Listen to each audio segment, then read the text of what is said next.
नमस्कार, स्वागत है आपका जेजेएन न्यूज़ में और मैं हूं आपके साथ मोहित शर्मा।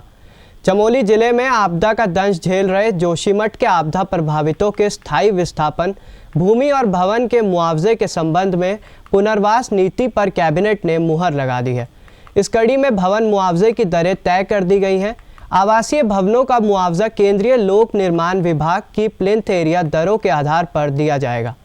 दुकान और व्यावसायिक भवनों के मुआवजे के निर्धारण को क्षति के आधार पर 5 श्रेणियां बनाई गई हैं। दोनों ही मामलों में भवन मुआवजे को 3-3 विकल्प रखे गए हैं। बता दें, जिन प्रभावित परिवारों के पास भूमि और भवन के स्वामित्व के वैध अभिलेख नहीं है, उन्हें भी पानी, बिजली, जल का टैक्स, सीवर टैक्स के बिल और शपथ पत्र के आधार पर मुआवजा दिया जाएगा। किराए पर रहने वाले उन व्यक्तियों को रोजगार के लिए 2 लाख रुपए की वित्तीय सहायता दी जाएगी, जिनकी दुकान और व्यावसायिक प्रतिष्ठान की भूमि और भवन असुरक्षित होने से उनका रोजगार प्रभावित हुआ है। भूमि के मुआवजे की दरें जोशीमठ में जांच कार्य में जुटे तकनीकी संस्थानों की रिपोर्ट मिलने के बाद निर्धारित की जाएगी। कैबिनेट की बैठक के बाद मुख्य सेवक सदन में हुई ब्रीफिंग में मुख्य सचिव डॉक्टर SS संधू और सचिव आपदा प्रबंधन ने बताया कि नीति के तहत भवन मुआवजे की दरों का निर्धारण कर दिया गया है।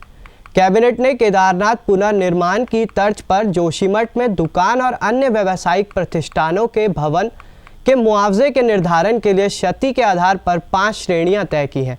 इसके तहत 5 लाख रुपए तक की क्षति की पूर्ण राशि मिलेगी, जबकि इसके बाद क्षति के आधार पर 10 से 40% तक का मुआवजा दिया जाएगा। इसके साथ ही इन भवन स्वामियों के लिए भी 3 विकल्प रखे गए हैं।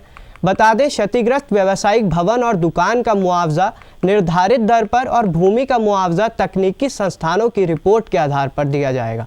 वहीं अगर प्रभावित व्यक्ति द्वारा दुकान और व्यावसायिक प्रतिष्ठान निर्माण के लिए भूमि की मांग की जाती है तो उसे 15 वर्ग मीटर तक की भूमि भी दी जाएगी। साथ ही प्रभावितों को चिन्हित स्थल पर अधिकतम 15 वर्ग मीटर क्षेत्रफल की सीमा तक की भूमि पर दुकान और प्रतिष्ठान का निर्माण सरकार उपलब्ध करा सकती है। तो फिलहाल अभी के लिए इस खबर में इतना ही। बाकी की तमाम खबरों के लिए बने रहिए जेजेएन न्यूज़ के साथ। नमस्कार।